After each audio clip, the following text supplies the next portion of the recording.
Love them or hate them, nano geocaches are everywhere. Nanos are a type of micro cache that are less than 10 milliliters in size and contain only a small log sheet. They're great for stealthy hides in the city. Here are a few tips and tricks for finding nanos in the field.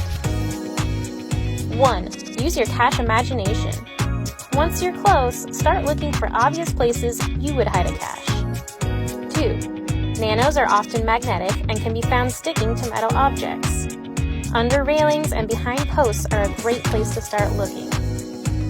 3. Make sure to wait until the coast is clear. 4. When in doubt, take another look at the cache page. Some clever cache owners leave extra clues on their page. Consider everything a hint.